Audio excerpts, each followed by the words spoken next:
Bem-vindos ao Fôlego por Perto, a terceira temporada do Fôlego, um espaço de inspiração e expiração para a liderança, com muitas experiências, aprendizados, reflexões de quem está no flow, vivendo o espírito da época. Eu sou Felipe Urbano e aqui a gente vai misturar comportamento, causa, inovação, propósito, arte, cultura e nessa edição falar das janelas que a gente pode abrir e as coisas que a gente pode aprender com o que temos por perto, sempre com uma boa conversa. Eu sou a Tânia Savagé e a nossa convidada de hoje é a Isabel Branco, vice-presidente de Relações Humanas da TOTVS, maior empresa de tecnologia do Brasil, e diretora-presidente do Instituto da Oportunidade Social, que forma muitos jovens e, melhor ainda, com uma alta taxa de empregabilidade. Administração, marketing, psicologia positiva, coaching fazem parte do repertório de estudos da Bel. Instituição financeira, de seguro, uma das maiores varejistas do Brasil e tecnologia são mercados por onde a Bel passou e atuou. Cultura, change, desenvolvimento, Brasil e Espanha, mas tudo isso, na minha visão, Bel, com uma sensibilidade e uma sabedoria que eu acho que você equilibra de um jeito assim, muito único e original.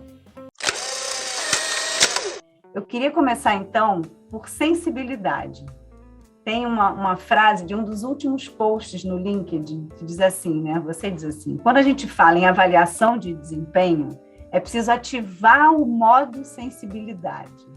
Como é que foi para você ativar esse modo de sensibilidade nesses tempos de pandemia, de modelo híbrido, na sua casa e nessa organização imensa que tem um monte de gente, um super impacto na economia do Brasil? Obrigada, Tânia, Felipe, pelo convite. Muito feliz de estar aqui batendo esse papo com vocês. E ativar o modo sensibilidade na pandemia, eu acho que foi muito fácil, foi muito natural. Porque quando a gente partiu para o desconhecido, que era o momento da pandemia, ninguém exatamente sabia o que ia acontecer, a gente meio que ficou todo mundo no mesmo mar, em barcos diferentes, né? Tinha gente em iate, tinha gente em jangada, tinha gente ali correndo para não se afogar, mas todo mundo estava no mesmo mar, que era um mar da incerteza. Então, naturalmente, a empatia não precisou ser pedida, porque você estava passando por qual fosse o seu cargo, qual fosse a sua empresa, você estava passando por um momento de insegurança muito grande. Então, reconhecer isso no outro, a gente não precisou pedir empatia, a empatia foi natural, e as pessoas começaram a se ajudar. Então, acho que a sensibilidade nasceu muito naturalmente nesse momento. Acho que não dá para falar que a pandemia trouxe coisa boa, né? Mas ela trouxe aprendizado, com certeza. E esse aprendizado do olhar mais humano para o outro, tenho certeza que é uma coisa que todo mundo saiu dela com essa capacidade mais exercitada. Muito bom. É legal te escutar falar de empatia. Eu fiquei muito tempo da vida falando sobre propósito. Não que o tema ainda não continue vivo, né? Mas essa investigação sobre propósito, até por conta do mestrado em filosofia, sentido da vida, etc., ela ficou muito presente nos diálogos corporativos que eu tinha. E tinha um exemplo que eu sempre usei que se você tiver dificuldade de achar seu propósito, você entra na Paulista 12h15, ali na esquina da Paulista com a Augusta, em frente ao Banco Safra, né? Pra ficar lá na frente do banco, você vê um mundo acontecendo ali. Então, se a causa da mobilidade do mundo te incomodar, você vai ver ali. Se desigualdade social te incomodar, você vai ver ali. Você tem causa com pet. Tem bastante gente que tem causa com pet. Você vai ver cachorro abandonado, saúde, educação, etc. E aí a Tânia abriu falando sobre a sua causa, né? E eu queria te escutar um pouco de o que te dá mais empatia no mundo hoje. Porque tem uma série de causas, a gente não cabe todas as causas do mundo dentro da gente, né? Senão a gente não consegue se movimentar. Quais são as causas que têm mais te mobilizado? O que te gera mais empatia hoje? Hoje, eu acho que é poder levar as pessoas a exercerem o seu potencial máximo. E aí eu acho que sou bem impactada, né, pelos movimentos recentes. Eu me movimentei para o RH, né, a Tânia falou da minha carreira, eu me movimentei para o RH para um movimento de empatia, que foi empatia com a liderança. Eu era uma líder de uma área de negócios e era solitário pra caramba você cuidar de um P&L. Era uma pressão absurda. E aí o meu movimento da RH foi um olhar para os líderes. E depois, com todas essas passagens que eu vim tendo, e mais notadamente no varejo e agora na TOTVS, à frente do iOS também, eu viro isso muito para a questão de oportunidade das pessoas reconhecerem, desenvolverem e exercerem o seu potencial. Então, isso muito notadamente na educação para o trabalho. Isso é muito importante na nossa sociedade especificamente, e eu acho que com esse tema a gente já consegue sair daquele lugar da caridade, né? Eu vou ajudar o jovem. Não, você precisa do jovem, a gente precisa do jovem entrando nesse mercado de trabalho, e a gente precisa dele entrando treinado, entrando para trabalhar, entrando produzindo. Então, eu acho que essa questão de olhar esse potencial dos jovens e enxergar também a deficiência, né? De onde vem, enxergar a vulnerabilidade para poder desenvolver uma coisa, é uma causa para mim super importante. A questão da diversidade, que também eu acordei para ela, acho que um pouco tardiamente, que eu percebi que eu era mulher, que eu era executiva, que eu era mãe também, que tinha questões em cima disso, falando da diversidade. Eu já era diretora, eu falei assim, nossa, mas é um tema, né? Então, quando eu descobri esse tema, eu abracei, começando pela liderança feminina e depois amplificando para todas as diversidades. E a última e a mais recente, que eu venho pensando muito, a minha primeira faculdade foi de tradução e interpretação, né? A saída ali do colégio, 16 para 17 anos, como entrega para o mundo, vou traduzir o mundo.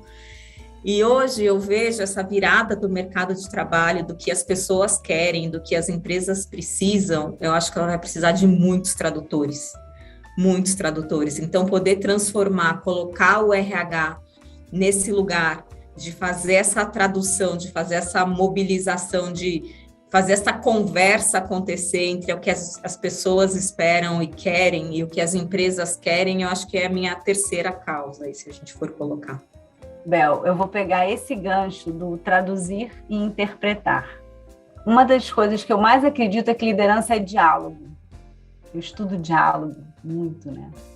E o saber ouvir genuinamente, né? Escutar as pessoas. E tem uns estudiosos, né, no MIT que falam sobre isso, né? E eles trazem como uma ferramenta mesmo de como é que a gente cuida do diálogo organizacional. E eles falam de 4 movimentos. Um é intimidade. Até muito pouco tempo a gente ouvia que não era para ser íntimo, né? E íntimo não é chamar para ir em casa, mas poder olhar para a pessoa e falar, acho que hoje ela não está legal, e poder abrir esse espaço de conversa, né? Eles falam também de interatividade, de inclusão, então saber que por trás daquele papel, daquele cargo, tem uma pessoa, mas eu gosto muito quando eles falam de intencionalidade, né? Você ter uma intenção, você saber por que aquela conversa está acontecendo, né? Como é que são esses espaços, Bel, de intenção, né, no teu dia a dia, numa grande corporação, com seu time, com seus pares? Eu iria até uma mais, intenção e atenção, né? E como isso é um exercício para a gente.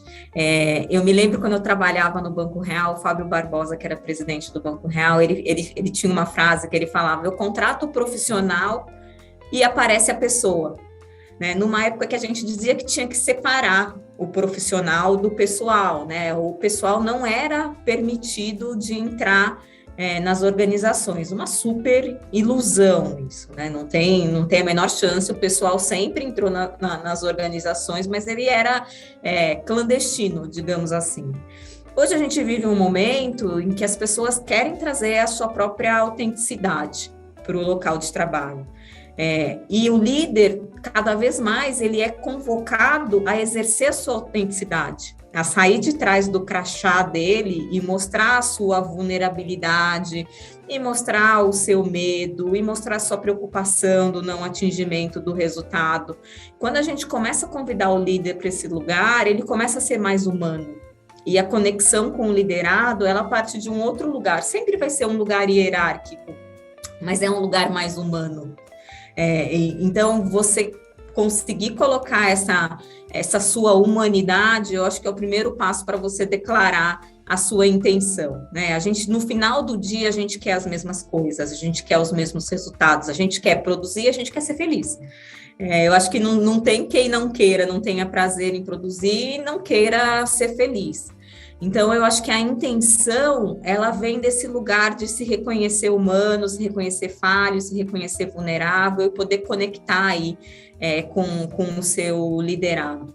E o mais importante é a atenção, que é tão difícil, né? A gente tem uma atenção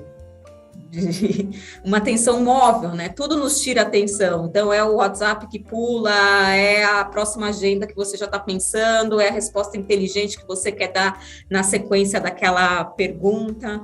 E aí eu acho que as práticas de mindfulness ajudam muito nisso, de você voltar. Você não consegue não sair, né? Mas como é que eu volto para essa conversa aqui? Como é que eu me conecto com essa pessoa que está na minha frente para a coisa ser real, né? Para a coisa ser verdadeira.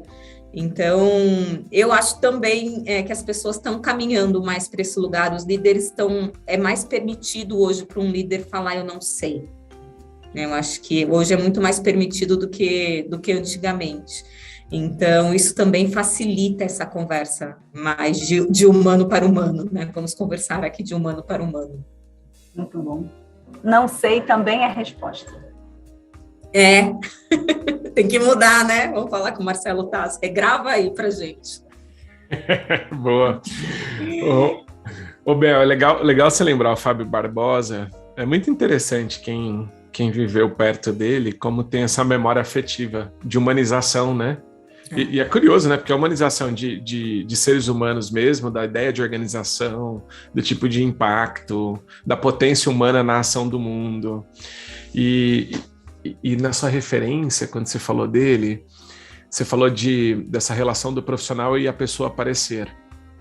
A gente levou o profissional para dentro de casa na pandemia, né? Então, eu sempre ficava pensando nisso. Um dia o Felipe passou aqui em casa, né? E aí ele foi conversar com a mãe dele e falou assim: ô mãe, o Felipe se diverte no trabalho, né? Porque eu passo lá e ele tá rindo. Ele ficou com essa imagem, que eu tô rindo quando eu tô trabalhando, né? Falei assim, acho que você passou na reunião errada, deve ter alguma coisa fora do lugar aí. Aí fiquei pensando um pouco, Bel, a gente já teve interações de falar com aprendizados que a gente tem dentro de casa, né? Uhum. Seja com o cônjuge, seja nas outras relações que a gente vai conversando. Como é que foi para você? O que você aprendeu dentro de casa nesse tempo não só de pandemia, mas de abrir a escuta, ampliar o olhar sobre os aprendizados que acontecem no cotidiano? Como é que tem sido essa relação para você de aprender em casa? Seja numa conversa no carro e etc. Como que é isso para você? Engraçado você falar isso, né? Que veio para casa, o trabalho foi para casa. E eu acho que eu tenho uma filha, né, de 15 anos que mora comigo, uma filha e 2 enteados, mas quem mora comigo é a Beatriz, e meu marido. E essa coisa de ir para casa me aproximou muito deles, porque essa coisa da mulher executiva, minha mãe, que fica o dia inteiro fora, eu acho que tinha uma coisa, assim, uma ilusão de que, assim, o trabalho é a coisa mais importante da vida dela, né? Porque olha o cargo dela, e ela não tem tempo para a gente. E aí, quando você leva o trabalho para dentro da sua casa, acontecem 2 coisas. Primeiro, você passa a ter tempo, porque entre uma reunião e outra, você levanta para tomar café, você dá um beijo em um beijo no outro, você faz um comentário, então a proximidade fica natural. E do outro lado, eles veem o quanto a gente trabalha, né? O quanto é de verdade uma reunião atrás da outra, o quanto tem reunião tensa que você que eleva o tom, o quanto tem reunião feliz que você ri um monte, mas estava trabalhando ou estava brincando? Então, eu acho que teve uma coisa tão legal que eu até procuro manter, de ter os meus dias em casa, de fazer o meu home office, que é essa coisa do carinho à mão, do comentário ali ao lado, do cafezinho e uma descompressão ali entre uma reunião e outra, e muito desse reconhecer a dificuldade do outro, né? De reconhecer o dia a dia do outro. Olha aqui como é que é puxado mesmo, né? Mas olha que legal que dá para a gente também ter esse momento de se aproximar. Quem tem filho pequeno, acho que sofreu um pouco mais, né? Que aparece esse beijinho aí, às vezes era um grito, às vezes... Desce daí! Exatamente. Não, uma placa, né? Para mim foi mais tranquilo nesse sentido. Maravilhoso, Bel. Falando em mães, né? Eu ganhei de Dia das Mães, eu acho que foi forçado, tá? Porque eu pedi um livro daquele coreano-alemão, eu não sei falar o nome dele, Byung-Chul Han, que ele fala do desaparecimento dos rituais. E eu achei muito legal que ele fala o desaparecimento dos rituais. Os rituais são ações simbólicas que transmitem e representam valores de uma comunidade. Ritual gera comunidade sem comunicação. Ele fala que hoje a gente vive mais comunicação sem comunidade do que comunidade sem comunicação. E aí, pensando em cultura, né, que acho que é um tema que a gente tem, né, se encontrado em comum, né? Eu gosto quando as pessoas falam, cultura é coração, né, como se estivesse pensando em algo romântico, mas coração é músculo, né? Eu acho que cultura é coração mesmo, porque é um músculo que liga as coisas, né, que é motor. E uma das coisas que mais sustentam comunidades e culturas e organização é ritual, né? Como é que ficaram os rituais nesse mundo híbrido? Né? Os rituais de casa, os rituais de organização, como que é isso, né?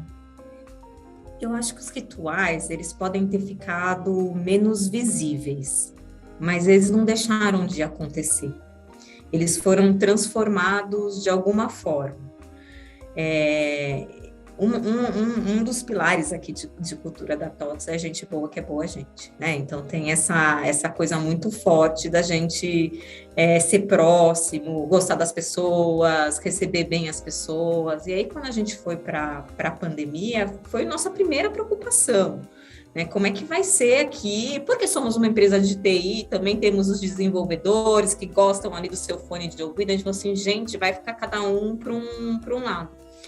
E a gente começou a descobrir que cada área estava encontrando os seus rituais. Então, tinha, por exemplo, os desenvolvedores que gostam de ficar com seu fone de ouvido, eles criaram playlists coletivas para fazer entre eles. Então, cada um no seu desenvolvimento ali, cada um no seu papel, mas dentro da squad tinha a escolha das músicas, e cada vez um escolhia a música. Os happy hours que foram criados, e os happy hours temáticos. Então, assim, aconteceu muita coisa, só que a gente não viu tudo. A gente até abriu um espaço na nossa universidade corporativa para coletar, mas não foi efetivo. Efetivo era a gente conversar com as pessoas mesmo entre reuniões, e a gente via, era reunião fantasiado, era reunião com playlist, era happy hour, era aula de culinária. Então, as pessoas acharam formas diferentes de se conectar. Então, eu não acho que os rituais aconteceram, eu acho que eles saíram da visão, o que é um super desafio para a gente gerenciar a cultura. O coração é um músculo involuntário, mas a cultura a gente precisa gerenciar, né? A gente não consegue mandar muito nela, não, mas a gente precisa saber o que está acontecendo para a gente poder direcionar. Então, os rituais continuaram acontecendo. Eu acho que eles só não ficaram tão visíveis. E os rituais foram exemplos da cultura das respectivas empresas. Gostei do coração, citando Marisa Monte, do músculo involuntário, né? Muito bom. Adoro. A gente adora gente boa que é boa gente, Bel. É muito bom, né? A gente usa muito. Não é meu, não, então eu falo com mais gosto ainda, que é exato, muito bom. É muito legal, né? Gente boa que é boa gente. Você sabe o que eu acho bonito nessa expressão em si? Ela tem uma brasilidade. Sim. A gente usa muito isso, né? A pessoa é gente boa, a pessoa é gente boa. A gente usa isso o tempo todo para falar de alguém. E a TOTVS também tem um negócio bonito, eu acho que eu já dividi isso com você, do grande case brasileiro, né? Eu acho que a TOTVS é um grande case brasileiro na história, enfim. Sim.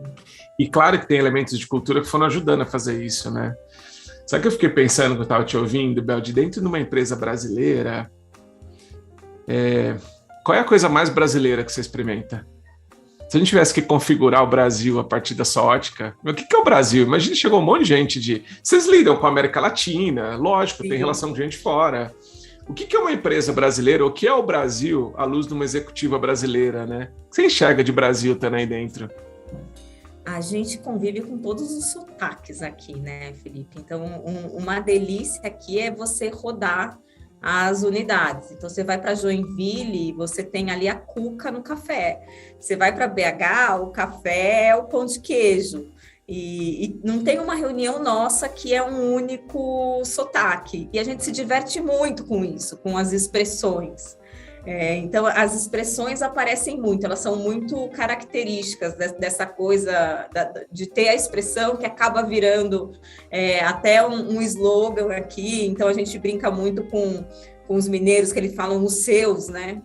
E a gente tem aqui o Gustavo, que é o nosso vice-presidente de plataformas, que é mineiro. Então, às vezes, a gente está numa reunião super nervosa, que não sei o que, mas fulano fez isso, fulano, a gente fala assim, os seus! E aí já todo mundo dá gargalhada na reunião, porque tem a ver com o pessoal de Minas. Então, a gente acaba trazendo isso muito no sotaque, no cuidado da região, poder se ver ali... representada, então, em símbolos, em cafés, em festas. Então, a gente tem um dia lá que o pessoal do Sul vai vestido de prenda. Então, assim, umas coisas bem específicas, que é bem interessante ver cada um podendo ser o que é, né? Representando o seu lugar. Eu vou continuar no Brasil, então, tá? Porque esse Brasil que faz... Eu gosto muito de explorar uma ideia de que tecnologia não precisa ser só o que a gente imagina que é tecnologia, né? Mas, assim, aquela pazinha que a gente corta do lado do coco para poder... Aquilo é uma tecnologia, né?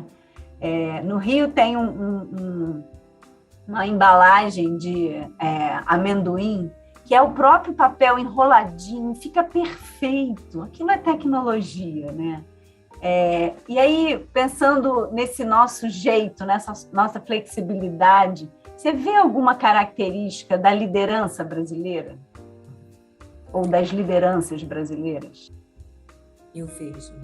A gente acredita muito no Brasil que faz, né? O nosso slogan é a TOTVS acredita no Brasil que faz. E eu acho que esse é o principal traço da liderança brasileira. Assim, é uma liderança empreendedora, que ela faz o impossível, né? Então, qualquer pessoa que for empreender, se ela olhar a lista de tudo que ela precisa para empreender, ela desiste. E, no entanto, a gente tem uma lista aqui de empreendedores, não falando somente dos empreendedores por necessidade, que a gente tem também, e são histórias lindas, né, de criatividade que se coloca, mas eu acho que essa coisa de colocar ali a bota, o chapéu, o que for, e falar assim, vamos, a gente vai fazer acontecer isso daqui, é muito forte, muito forte. E a criatividade também é uma outra questão muito, muito forte na liderança brasileira, né? A gente dá um jeito de fazer, se não dá por aqui, você vai por ali, você inventa formas diferentes, você faz acontecer. E a TOTVS, ela entra muito nessa visão, né? Sendo uma empresa de sistemas de gestão, de business performance, de tech-fin, ajudando a organizar a vida desse empreendedor, né? Colocando ordem ali para que fique mais fácil ele poder se dedicar a outras coisas, tendo a casa dele arrumada.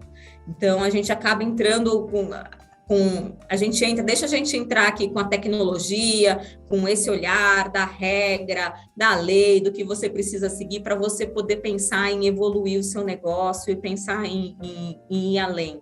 Eu acho que isso é muito, muito forte. A gente tem um modelo de negócios que é o nosso modelo de franqueados. Então, a gente tem muito essa questão da proximidade.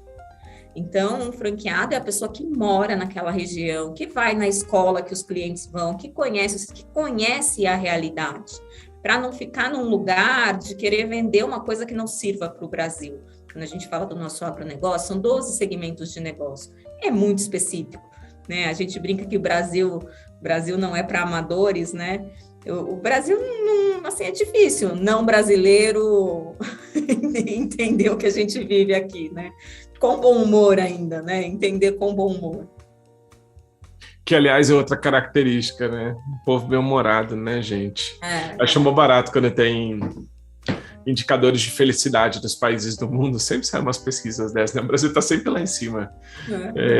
Acho que tem muito a ver com esse bom humor do brasileiro diante das circunstâncias. O Bel, a gente tem um quadro, Abre a Janela, dentro do podcast. E tem uma coisa que eu acho que desde das primeiras conversas que a gente teve, se você me permitir configurar a virtude sua que eu acompanho, e sempre quando a gente está junto ela aparece, e certamente quem está escutando o podcast até agora percebeu. E é engraçado que eu acho que ela é uma virtude que a gente usa muito pouco mencionando, que chama sensatez.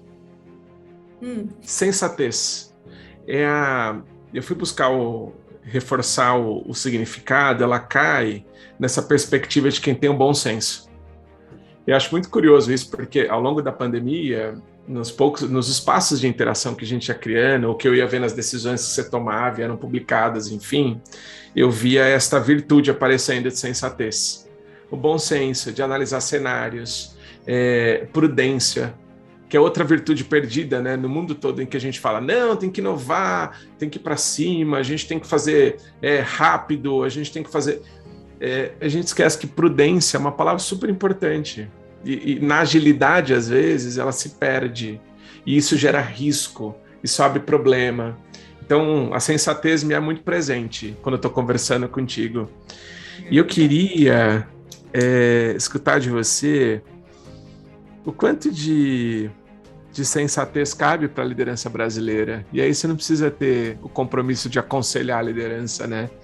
Mas onde você sente que a gente pode ter mais bom senso, que a gente pode ser ponderado, que a gente pode criar espaços de sabedoria mais que velocidade? Eu acho que é no trato com o humano mesmo, né? A gente fala, a tecnologia dá saltos, a humanidade não dá saltos.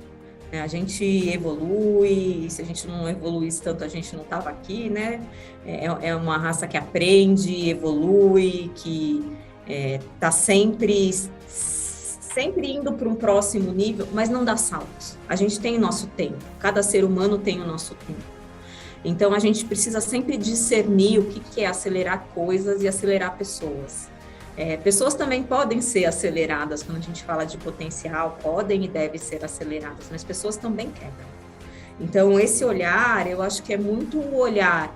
Eu sempre me pergunto, né, as coisas, é urgente de verdade? De verdade o que a gente está fazendo é urgente? Se for, a gente vira à noite, a gente faz o que for, porque realmente é urgente. Mas essa urgência é falta de organização de alguém? Está urgente agora porque alguém não deu importância antes? Então não vai ser urgente também, né? Então eu acho que esse olhar para entender que a gente, nos últimos anos, a tecnologia evoluiu muito mais que a gente. E requer esta adaptação a esse novo, a essa vida que acontece o tempo todo, esse múltiplo estímulo que a gente recebe o tempo todo, essa cultura do sucesso do Instagram e do LinkedIn. Então, você começa a sua carreira, assim, um ano você não foi promovido, você é um super perdedor, porque no LinkedIn todo mundo é CEO de alguma coisa. E entender que as pessoas estão nesse lugar e pessoas com menos experiência estão comprando esse discurso, e aí sim, como líder, você usar a sua experiência para desacelerar essas pessoas, para ajudar essas pessoas, eu acho que é o mais sensato a se fazer. Né? A gente precisa sempre entender quem precisa ser acelerado e quem a gente precisa desacelerar, porque essa pessoa está em rota de colisão com ela mesma. Então, entender que coisas podem ser exponencializadas, podem ser aceleradas, a gente tem que ter muita ambição com isso, mas pessoas precisam ser olhadas e precisam ser incluídas nas suas decisões. Amei, sensatez é a palavra. Eu já estou da Bel, já tenho bom senso e senso bom, tá? Já estou aqui para juntar. Isso. Bom senso e senso bom. Por que é isso, gente boa, né? É boa gente. Eu falo, tem filho de empurrar, mas tem filho de puxar também, né? Sim. E o mesmo filho, às vezes você empurra, às vezes né, tem que puxar. Muito bom.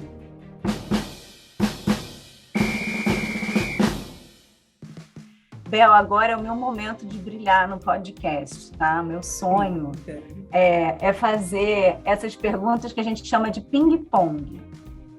Então, é uma pergunta rapidinha, e aí você responde assim com a sua emoção. Eu vou começar com uma música.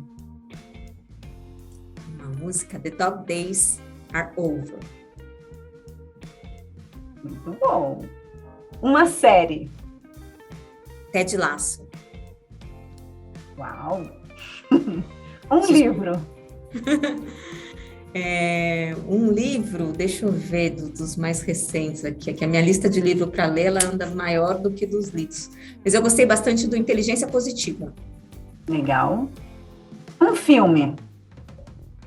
Ai, gente, vocês vou acabar com a minha sensatez aqui, mas eu amei o Homem-Aranha. Eu adoro o universo dos super-heróis. Então, o último Homem-Aranha é uma fofura. Maravilhoso! E uma personalidade? Tem alguma, assim, que te inspire? Que eu admire? Olha, eu gosto muito do Obama. É uma pessoa que eu admiro bastante. Quando ele veio para o Brasil, eu vim vê-lo falar e eu falo assim, nossa, a gente é uma escola. Nem que seja como comunicador. Ele é muito mais do que isso, mas você olha ali aquela pessoa, você fala, eu ouviria por décadas aqui, independente da postura política, eu gosto dele como um grande comunicador, assim, um grande mobilizador. Muito bom.